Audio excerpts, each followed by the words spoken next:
we can endure anything and adapt and pivot and change. Wrestling gave us that ability. I would say nothing in life has impacted me more than the things wrestling has taught me in terms of self-reflection, resilience. Toughness. Some guys have it, some guys don't. Adversity, 100%. How to pick myself up and be a man after I failed. And everything that has shaped my life and where I'm at today would not be there without the values and basically the lessons I've learned through the sport of wrestling. For me, wrestling saved my life because it allowed me to focus and channel my energy. We're fortunate if you wrestled, because if you wrestled, natural talent helps, but it's 5% of the ingredient. It pales in comparison to heart and technique and effort. It humbled me, taught me humility. Nothing can humble you more than wrestling. I think it's the learning to adapt, right? You learn how to adapt, you learn how to solve problems. You know, if I look back at my time I spent wrestling, if it gave me one thing more than anything else, it's mental toughness. Ladies and gentlemen, welcome back to the show. This is Wrestling Changed My Life. Thank you so much for joining us today.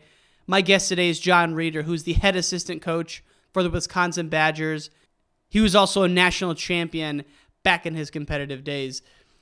Now, before we get into the episode, 2 service announcements. The first is we're investing heavily to improve the audio quality of the podcast. That's not reflected on this interview, but it will be on interviews next week moving forward. The second is we're investing heavily as well into the website. We're going to be updating the site, adding merchandise, adding videos, adding new content, so keep an eye out for that. And that's wrestlingchangemylife.org.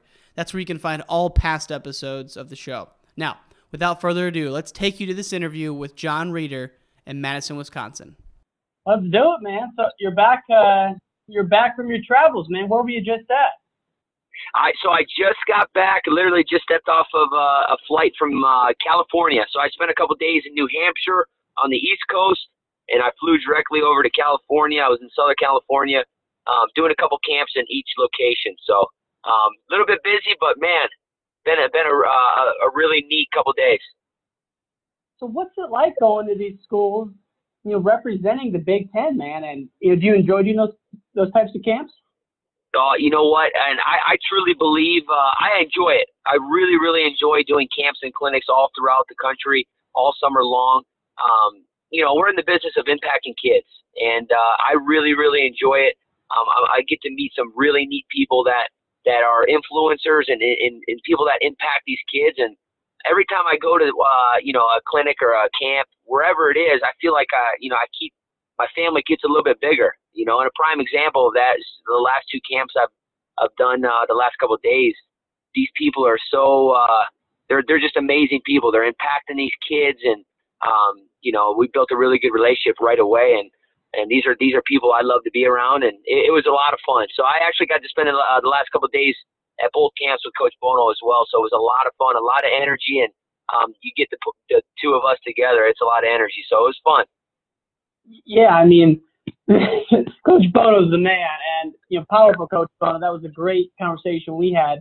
Now, when you're out there with these camps, how much of it is doing house calls with the kids versus getting the high school coaches in your corner versus, I guess I didn't realize you did the camps as well. So how does that kind of play out between those different angles there? Yeah, so a little bit about kind of how our summers are. We're recruiting across the country, different competitions, but there's also times that we're asked to come to clinics or camps at different locations, and obviously that's another avenue for us to be able to bring that Motion W or that big Wisconsin W to different locations around the country and let people know kind of a little bit more about what we're all about. And we love impacting kids, and it's been a lot of fun kind of telling them our story and getting them exposed to the university, really. So it's been a lot of fun. I can't even imagine the excitement those kids have when they walk out of a practice, you and Coach Bono. It's infectious, man, and that's probably why you like working with the guy so much. Yeah, absolutely. He's the best. There's nobody better. Now, you guys spent 4 years at South Dakota. I know you were there for 4 years. You got to a program that was, about as unknown as they could be. And now, when you left, they were a perennial top 15. talk to us about the transition from South Dakota State to Wisconsin. Yeah, you know what? It's been absolutely unbelievable. The last year, it's been awesome. I'll tell you what, it's been absolutely awesome, and it's everything we wanted it to be. This last year, it's come with its own hurdles and challenges. I won't lie about that. But I think the last kind of 12 months, we spent, a good chunk of that time trying to get in a sense, trying to get the right guys on the bus and the right seats and the wrong guys off the bus, right? And I think that's with any. You watched that one, huh? Yeah. You know what? I saw that and it really hit home. I saw Coach Saban say that. And I couldn't hit home for what we kind of the last 12 months, what we trying to change a culture. And then, like any culture change, there's going to be guys that like to they're hungry for that change, and there's also going to be guys that kind of rebel against that. So again, change is hard for a lot of people, and couldn't be a polar opposite coaching styles and staff from the last staff. So again, like I said, there was challenges right away, and I can promise you the program's at the best standpoint it's ever been, and it's a really good feeling when listen, any good program, the leaders got to be committed to doing the right things all the time, right? And the guys that we have in that program right now, and the guys that are starting to emerge and rise as leaders, those guys do the right things every single day, and we're super proud of them. And it's taken a good chunk of time to get everybody on board and get them in the right direction, but man, we're super fired up. Coach Bono and I were just together today talking about it, just fired up for this season to get here. It can't get here quick enough. Amen, man. And I'm just Jones and myself here. We got the Worlds coming up, and then it's kind of a lull. Then we're back into the swing of things. Now, before we go back to your career, because obviously you were a national champion and had a storied career. When you guys came from South Dakota, Wisconsin, you came like right away, and you guys were even living in a hotel together, just you and Coach Bono. How long were you guys there for?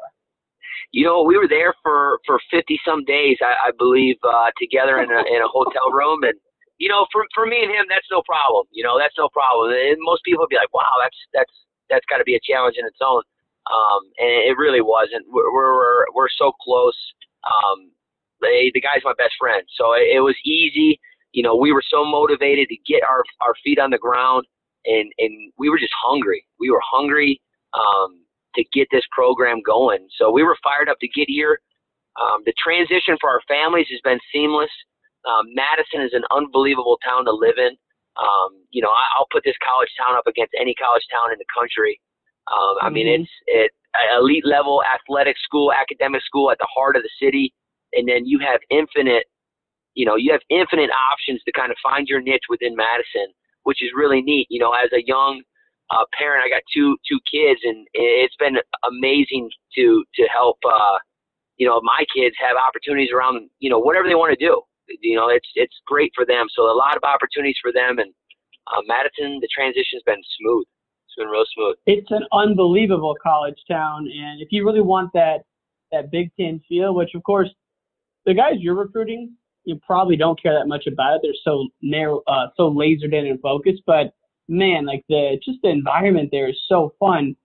Now, I'd love to understand what it was like for you guys those first 50 days. So if you can think back to the hotel, like what was your routine like? What time were you guys waking up? What were you doing during the day? And how long were you working? Like what was that like? Yeah, it was like clockwork. It was like clockwork. Obviously, a lot of it was a little bit of a blur just because there was so much information being thrown at you. Trying to figure out just kind of our place and where we're at, and who are the people to talk to, who is in control of this. Just kind of really getting all the information in front of us and kind of filtering, what's important and kind of organizing where we want to do or what we wanted to do and scheduling. And I mean, we got on campus and 2 weeks later, the U.S. Open was happening. So it was, full tilt the second we got there, but it was pretty much clockwork as far as, timing. I mean, we would get up at 4:30 and we'd work until it was done. And if that meant it was 8 p.m., if that meant it was 11 p.m., we were going to do it, right? We weren't going to wait until the next day to get it. Yeah, we weren't going to wait until it was the next day to get it done. So that's just kind of our personality. Every day was, all right, we're waking up at 4:30, we're getting to the office, we're going to work out, and we're going to meet our guys over there once they arrive, and we're going to attack the day. And that was kind of how it was for 50-some days, and all all the while our wives were back in Brookings, and they were taking care of the kids. They were getting everything organized. They were finding houses. So it was a team effort. That's for sure. And how did you come to hire Coach McDonough? Like how did that all come about? Yeah, so Coach Bono, actually, we tried to get Matt over at South Dakota State a year or two prior, and it just kind of wasn't the right time for Matt at the moment. And again, it presented itself. We took that change over to Wisconsin, and you know what? We called Matt and said, hey, listen, we got this opportunity. How about you come check it out? And the kind of the rest is history. Not too far away from his family, and obviously an elite level school, and a lot of just a very exciting opportunity for a pretty young coach himself. And he took the trip up, and the funny part is Coach Bono and I, it was a recruiting visit for Matt, right? So me and Chris, we were only on campus for maybe a week, 2 weeks, right? So we're recruiting a guy to the university to be on the coaching staff, and we really didn't know we didn't really know anything about the city yet either. So it was kind of unique. It was all three of us were trying to figure it out as we were going together. So it was a lot of fun. As we mentioned, you are a savage wrestler of your own right. You have probably one of the most memorable NCAA championship pictures of all time. But if we go way back, how did you get involved with the sport, and what were you like as a kid? Shoot, if we go way back, I started about 7 years old. I had an older brother who was 9 at the time, so he's 2 years older than me. I started when I was 7 years old. We grew up right outside of Detroit in a town called Lapeer, Michigan. And I just remember the elementary school that I was in, they had a program that was starting up, and I just so happened to be 7 years old. And they were passing out flyers in the elementary school, and I remember bringing that flyer back home and showing Mom and Dad, and then Dad jumped up and he jumped at it, in a second, because he wrestled in high school. I had an uncle that wrestled in high school. My mom's brother also wrestled at Bloomsburg. So the wrestling is a little bit trickled through the family. So when I brought that flyer home from the elementary school, and it said, hey, we're starting up a youth program here in Lapeer. These are the times, these are the details. And I brought it home. I really didn't know anything about wrestling, but said, hey, here's a flyer the teacher gave me. Check it out. Next thing you know, we're at the local Lapeer Raptors wrestling practice, and kind of the rest is history. I started out in MMA or MMWA, which was the youth league in Michigan, and I would do that during the season. And I kind of was in an 8 and under division to start out. And in the off season, we were wrestling in AAU. So the opportunities were there, and very fortunate that I brought that flyer home. Yeah, I mean it's crazy to think what would have happened if you didn't. And now, were you a kind of an athletic guy, a confident kid, or did that kind of develop through wrestling?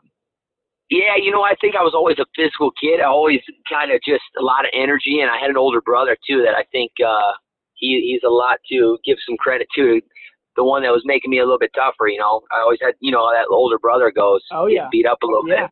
But so when we first got out to the wrestling, there was not too many people that were there for that local youth club, and it kind of got bigger and bigger as each year went. And I'll tell you what, you want to talk about people that impact your life and people that do it voluntarily. Those youth coaches that were at Lapeer, Michigan, Julius Medina when I grew up, and those guys impacted my life, right? They changed my life. They made me enjoy wanting to come to practice as a 7-year-old, and learn to fall in love with the sport. I really learned to fall in love in the sport from those guys, and those guys couldn't thank them enough. Selfless, just volunteering their time. Those guys weren't paid to be there. So yeah. Man, you hit it on the nail there, because I have some friends that run high school teams here in Chicago, and my brother and I were talking about maybe volunteering, but then you think, man, that is such a time commitment, and I don't want to do it unless I'm all the way in, because that's kind of at a tough time of the day, 3:30 to 5:30. But then you think those club coaches, they're away from their families 3-4 nights a week, right at peak family time, like 6:30 to 8, right? I mean, absolutely. it's crazy, the commitment from a coach. You don't realize it until you get older, how much time these guys put in, let alone every Saturday. Right, let alone that. Not only the practice part of things, I remember vividly going to national tournaments for AAU as, a 7, 8, 9-year-old kid with those coaches and my parents. We'd all kind of caravan, whether it was down to Tulsa or whether it was over to, whatever tournament it may have been. Those guys were right there with us. Those guys were our coaches, and they made the trip with us. Those guys weren't getting paid to drive from Michigan to Tulsa, Oklahoma. It's just when you look back on it, that's kind of what I was alluding to earlier about. I'm very fortunate. I consider it a perk and just a blessing to be able to impact those kids, because that's what I had growing up. I had people that cared, that wanted to teach me to be a good person, that wanted to teach me how to be committed to not only being a good person, but just committed to being a good wrestler and being, as best I could possibly be in school. So, those guys were awesome. I mean, and that definitely shaped who you are now. Now, you were on an absolute dream team in high school, Davidson, Michigan, 3 NCAA champs on 1 high school team, Paul Donahoe, and then Brett Metcalf. Now, were those guys around this youth club growing up? You know what? So we all kind of came from different areas. I believe Brent came from Goodrich, Michigan. I was from Lapeer, and I want to say Paul Donahoe was from Goodrich as well. So I actually did not move to Davis until I was in 8th grade. My brother was going into his junior year in high school. So, my dad, no matter what, my mom and dad were the two people that impacted my life the most. Just kind of going back again, I came from a very blue collar family. Dad worked all day long. Mom stayed at home with us and raised the kids, and, just a hard working family. And, Dad, gave us the opportunities when he could. He was giving us the opportunities to go to tournaments. The weekends weren't, spent at home. We were on the road he gave us the opportunities to get better. So, Mom and Dad always put the kids they put us first. They wanted us to have the opportunities to be the best we possibly could be. And that meant, every weekend we were at a tournament. And I really, truly believe it pays off in the end. And, but those guys were from a different program than so we all moved in at a later time. My dad, again, gave me an opportunity when I was 7 years old, or in the 7th grade, to move to Davidson, Michigan. And, that kind of changed my life again right there. Another opportunity to be around a great coach, Roy Hall and Kent Elliott, both college wrestlers. Kent Elliott wrestled at Louisiana State back when they had a program, and Roy Hall wrestled at Michigan State. So 2 Division I wrestlers were my high school coaches, right? So my dad was always trying to get us around. He understood that he wasn't very knowledgeable in the sport, right? So he wanted to get us around, people that could teach us and people that could impact us, whether that was going to, a town 30 minutes away or an hour away. It didn't matter. We were always somewhere Monday through Friday and tournaments on Saturday and Sunday.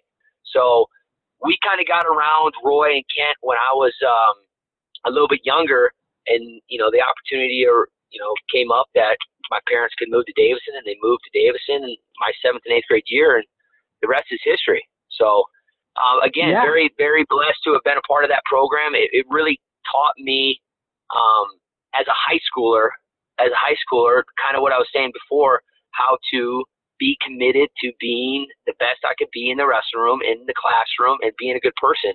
So that transition to college it wasn't as hard as some of these kids you're seeing today.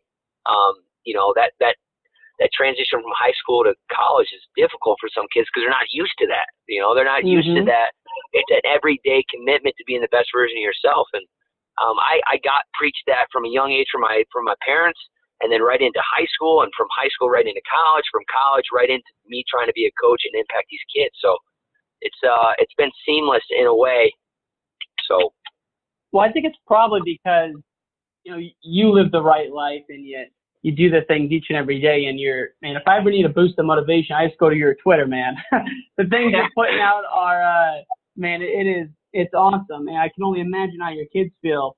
Now, before we jump forward, I got to know, what was Metcalf like in high school, man? Because he was kind of a mythical figure growing up, and I was quite a bit younger. But was he as focused and possessed as people say even back then? Yeah, you bet. And not only Brent, but Paul was the same way. And not only Paul, but there was 10 to 15 other guys in that room that at one point in time, they were all in Division I wrestling. I remember years, for years. I mean, we were winning state titles, and, every year there'd be 4 or 5 guys go to a Division I program, whether it was in-state or out-of-state.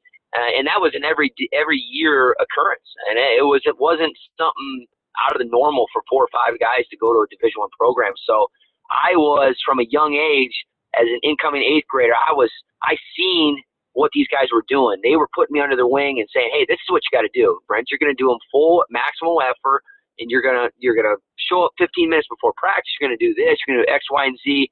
Follow my lead.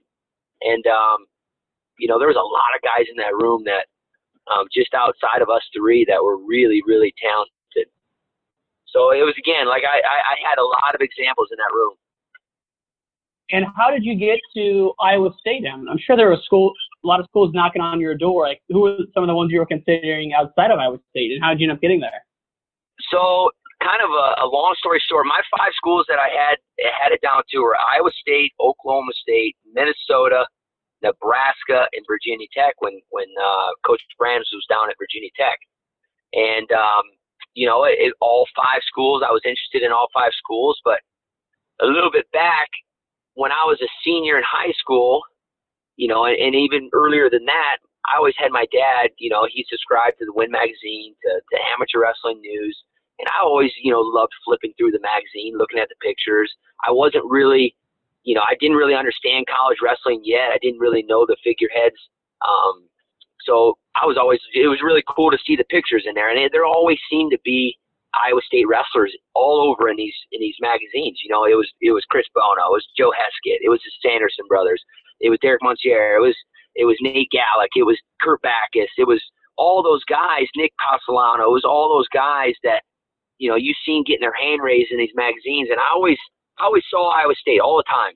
And it was kind of surreal when I was a junior in high school and I got my first call from Bobby Douglas, and who was a legend in his own right.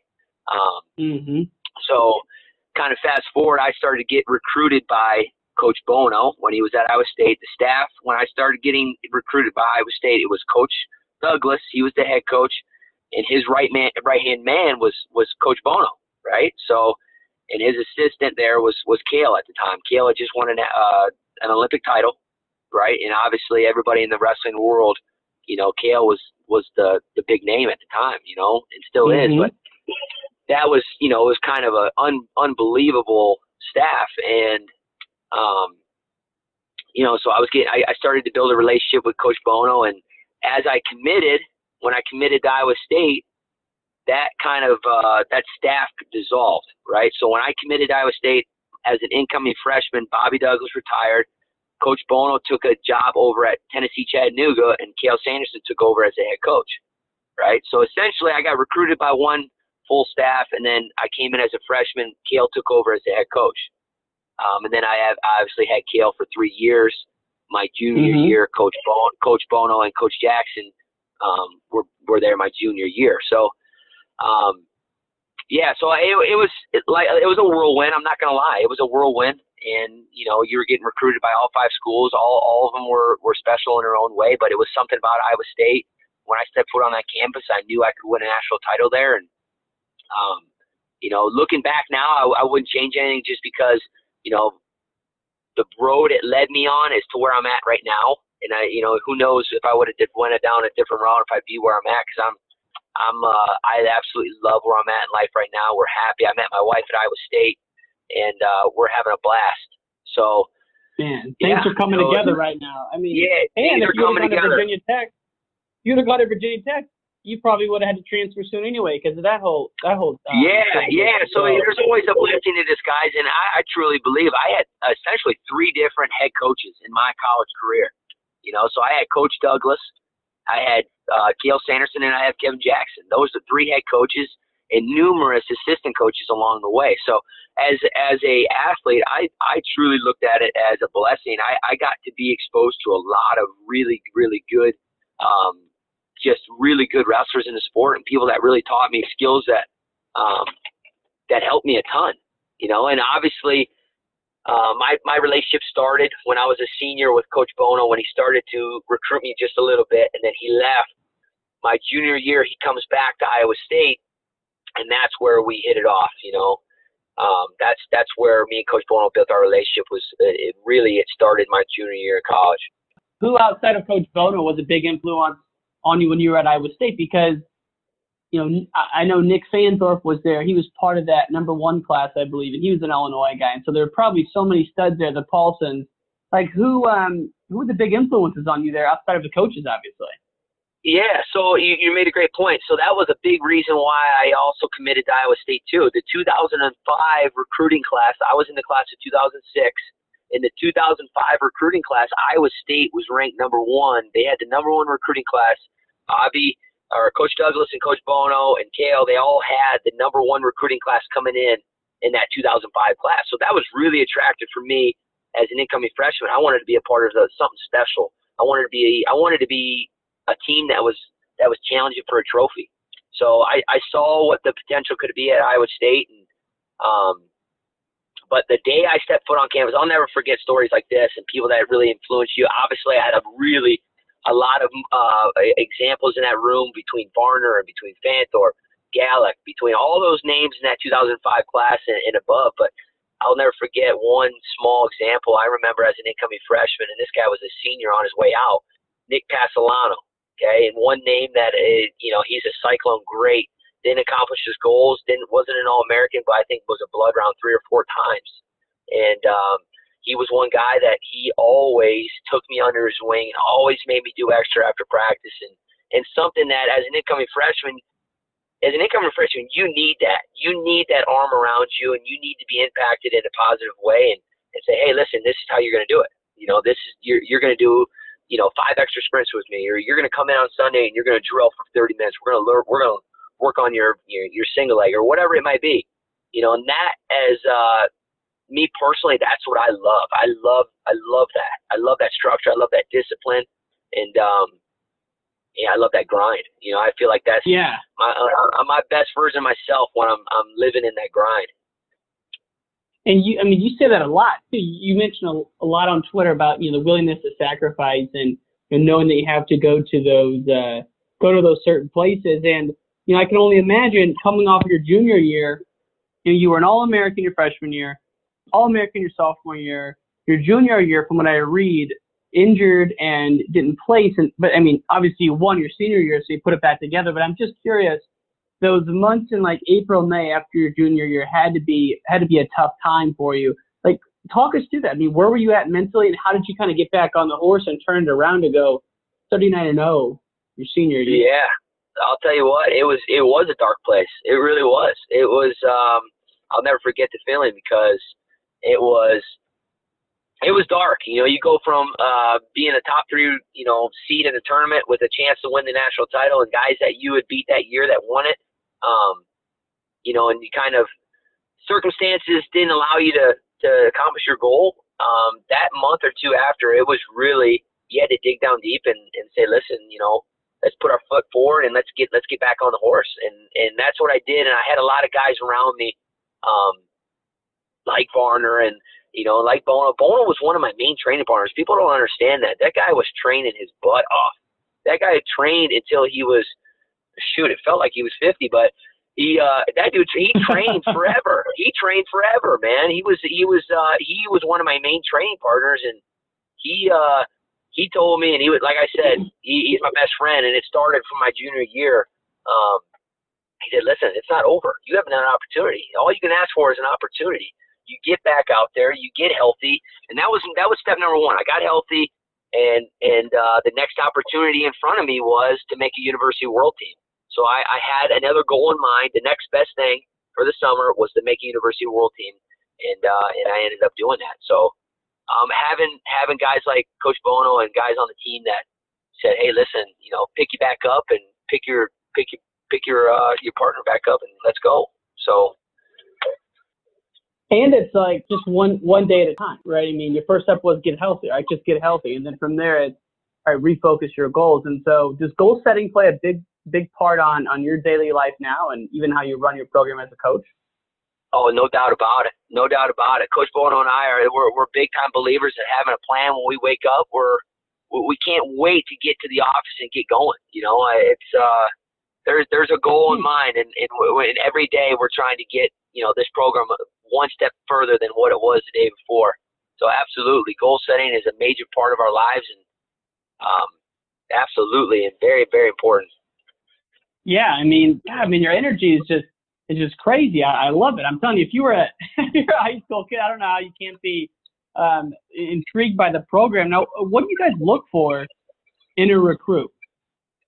You know what? That's funny. I get asked that all the time, and you know, we are looking for kids that want to compete. They want to compete, but not only do they want to compete, they want to be good people. We want guys that are committed to being a good person, to being committed to in the classroom, and guys that are committed to living the right lifestyle. And we talk about hustle and effort and attitude every day in our program, and that's kind of the staple and foundation of our program is doing the right things. We want guys that are committed to doing the right things. And you don't have to be a 4-time state champ. No, we want a guy that's committed, that treats people right, is a good, you know, representative of the university and the community, and is willing to compete his butt off. I mean, and the motivation you must get out of these guys is insane. Now, before we kind of move into some more rapid fire questions, I've sourced some from some friends up here in Chicago. I'd love to know, you know, you're in Wisconsin.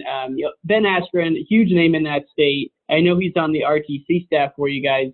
What have you learned from him over the past year and a half, whatever it's been? Yeah, Ben is great. Ben is really great. He's in a complete opposite kind of, you know, Coach Bono and I are kind of, you know, intense, if you want to say. And Ben is, I don't think he gets too excited for anything, and he's just very calm, and he's very precise. He's very intelligent. I love being around him. I think he's a genius when it comes to every aspect of his life. I learn a little bit about him every time I'm around him, and I'm very impressed every time I'm around him. It's been a really good relationship we built with Max and Ben. And it's exciting. The future is very bright. He's doing one heck of a job in our regional training center. The impact he's already had in 12 months has been insane. And we went from 0 athletes to 8 athletes, and we're fully funding our 8 athletes. You know, to their main goal is to win world and Olympic titles and to help our college athletes. So can't ask for a better situation with Ben. And man, we're super excited to be partnered up with Ben. And what he's doing with just the state of Wisconsin, you look at the numbers at Fargo, and he's really making guys love the sport. You know, I love his philosophy on, like, he doesn't even allow kids to practice more than a couple times a week unless they're in middle school or something like that. And, you know, he doesn't allow kids to weight cut. I mean, he's doing it the right way. And I wish there were more clubs out there like that, because, man, what a great person to have working with your kids, getting them ready for the next level. Yeah, absolutely. I think that's part of his curriculum and in his academies. I really believe that. And he understands that. He's a very, very high-level thinker, a very high-level wrestler. And he understands that, listen, at 7 and 8 years old, these kids do not need to be pushed. And the motivation from their parents doesn't need to be on the wrong thing. It needs to be on, hey, listen, let's love the sport. Let's love for these guys to come into practice and learn. Let's let them love to want to come and be around their teammates and be excited to come to practice. So absolutely, he's doing a phenomenal job. He's very successful. He's got 3 clubs around the state of Wisconsin, and the impact that he's had on the state of Wisconsin it's been insane. Some of the best and most talented kids in Wisconsin are from his programs. No question.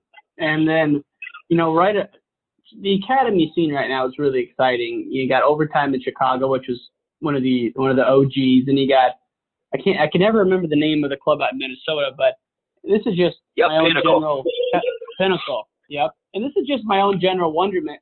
outside of Wisconsin, what are some of the other hotbeds for you, or is it just kind of anything goes? I'm just curious if there's any states that have kind of bubbled up as Badger favorites in your first year outside of the home state, obviously. Yeah, you bet. When it comes to recruiting, I truly believe RW goes countrywide. It doesn't matter. These pockets are in every which area of the country, in every state. It doesn't matter. It could be Pennsylvania. It could be all the way over in California. It could be down in Texas. It could be all the way up in North Dakota. We just got a kid from North Dakota last year, and it is great to be able to be in every conversation when it comes to these recruits. But no, I agree. These clubs, the elite level clubs that these kids are exposed to at a young age, is truly transforming what USA is able to do, and you're seeing that on these age level teams, the U15s, or the U16s, and the junior level, and it's transforming into medals at the world level. And I think it's all kind of trickling up from these clubs.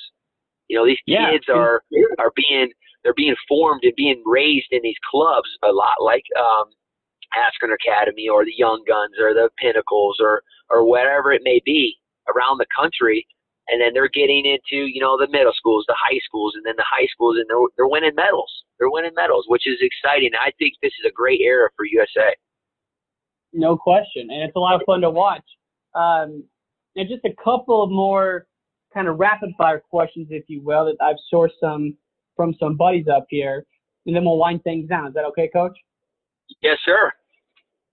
All right. So the first one is, give us an example of how, and when I say lowly, I don't mean in a negative way, but like how lowly was the state of wrestling at South Dakota State? I mean, give us some examples of how you kind of bare bones you guys were starting with when you got out there. Because I don't think people realize just how kind of bare bones it was, so to speak.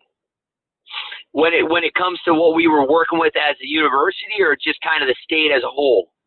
Like just like the fans and like how many were coming and what was the progress you guys were able to make over those 4 years? Because I think it's truly one of the great comeback stories in college wrestling that you guys turned that program around to a top 15. And when you got there, had they even ever had an All-American? You know what? They hadn't had an All-American yet, and the fan base was a couple hundred maybe.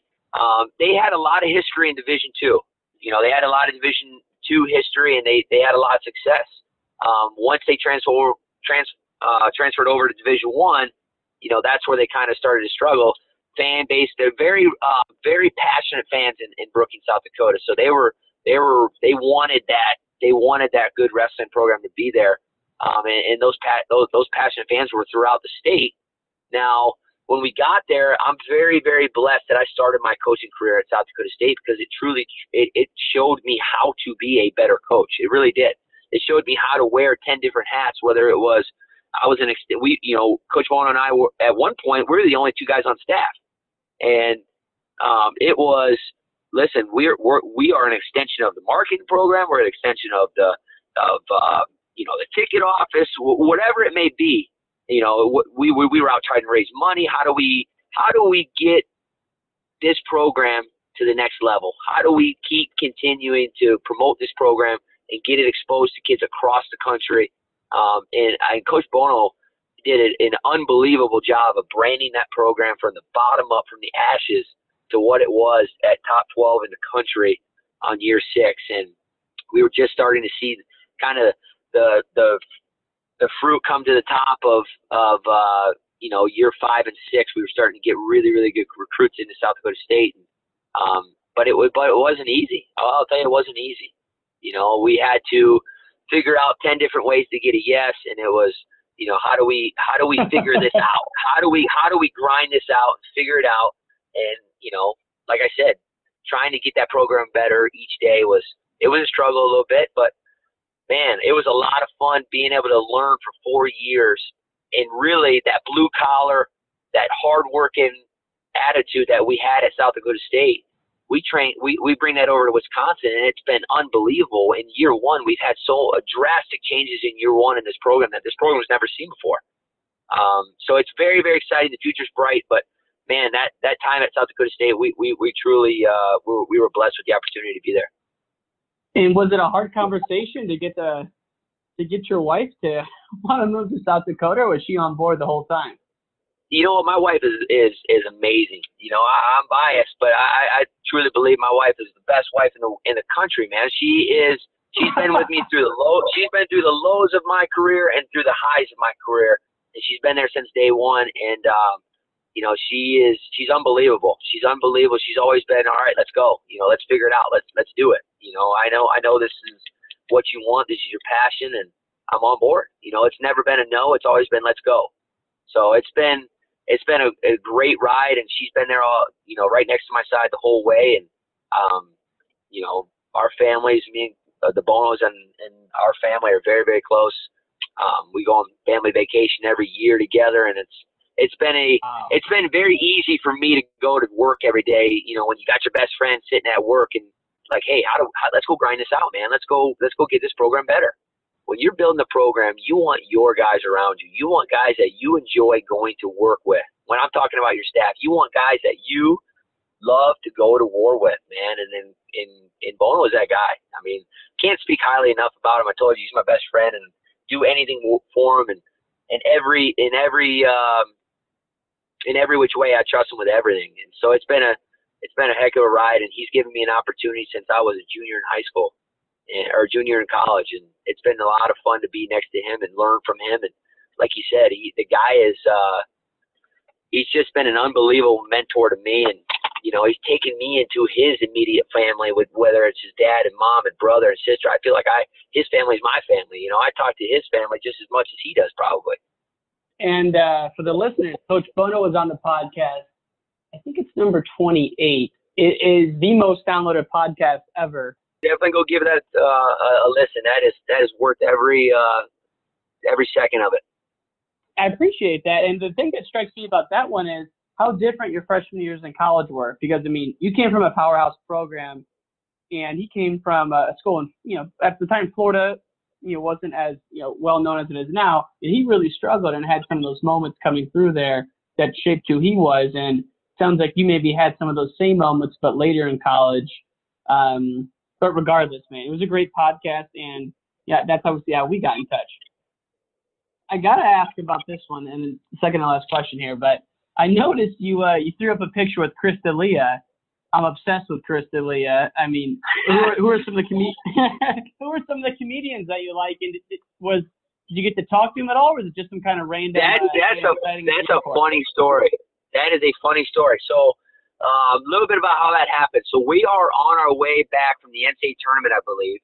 This is back in March, and we're on the way back from the NCAA tournament. And you know, I got a great relationship with our guys on the team, and you know, Evan Wick is a guy that likes to listen to comedians, and he's pretty funny guy, and you know, he's always talking about this Chris D'Elia guy. Well, I start following this Chris D'Elia guy a couple months prior, you know, and he's got some funny stuff. And fast forward March, we're on our way back from the NCAA tournament, and we're in the Atlanta airport. We make it to our gate, and I want to go get a water or whatever in the little convenience store. So I walk over to the convenience store, and I'm by myself. And I walk in, and I had just watched a video from this Chris D'Elia. He just put it up on his social media. And I literally walked over to get a water, and he's standing inside of this convenience store. I'm like, no way. No way that's that guy. So, you know, and I went up to Chris, and I was like, hey, man, do you mind grabbing a picture? I think your stuff's pretty funny. And, you know, he was an unbelievable guy, very, very genuine, very open to take a picture. And it was funny. And then I took that picture, you know, not being a fanboy or anything, but I took that picture back to Evan. That's what I was trying to do. And he was like, no way, I got to go find him. So it was pretty funny. But yeah, I didn't know anything about Chris D'Elia until I heard it from Evan Wick. He's hysterical. And he's hysterical. He's about as goofy as they get if you watch his Instagram videos, but I'm a huge fan of stand-up comedy, and I saw that and I had to ask. I think that's cool that, you know, your social isn't all just about, you know, wrestling or whatnot. It's about life too. Yeah, it was definitely by chance.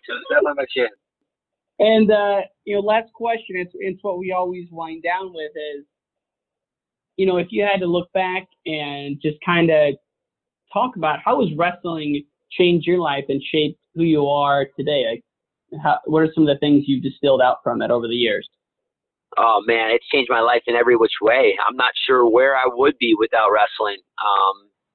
I certainly probably would not be in Wisconsin, and it's definitely taught me to be the man I am today, and it's been a great extension of what my parents instilled in me from a young age. And wrestling has taught me to be a good person. My parents always taught us to be good people, be a good person, treat people how you want to be treated, give your best effort. That's all you can ask for. And if you have an opportunity, take it and run as far as you can take with it. You know, and especially in this thing called life, right? You got an opportunity in life to do something special, to impact kids in this sport. I mean, that's what I'm trying to do. I'm in this sport because I love it, and I love impacting these kids, and I want them to have the experience that I had, and I want them to walk away with one heck of a degree from the University of Wisconsin and say, man, I did everything I possibly could in my career. I'm walking away with a degree, and I'm hanging my hat where it is. And that's why I'm in the sport. It's changed me as a man.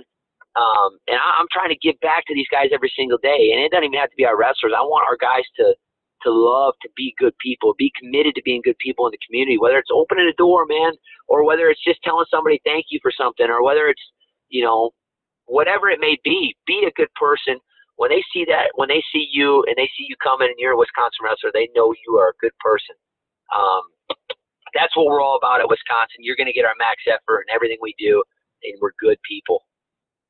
Man, I'm ready to run through a wall night route right now, Coach. So I think that's the perfect way to sign off. It's been a lot of fun chatting with you leading up to this, and I look forward to continuing the friendship. And I know Coach Bono's tossed it out there. You've tossed it out there. My brother and I are coming up to Madison for a weekend, and we're just going to record and watch you guys and take clips and just have a great time, man, because we're fans of the program and can't wait to watch what you guys do this year. I appreciate the sport, man. You won't regret it. Let us know. We can't wait for you guys to get here. Awesome, man. Take care. Have a great day. That's the end of this episode, but definitely not the end of the show. For more episodes, please go to wrestlingchangemylife.org. Subscribe to us on iTunes. Give us a star rating. Show the love, baby. Show the love. Thank you so much. We'll see you again soon. Peace.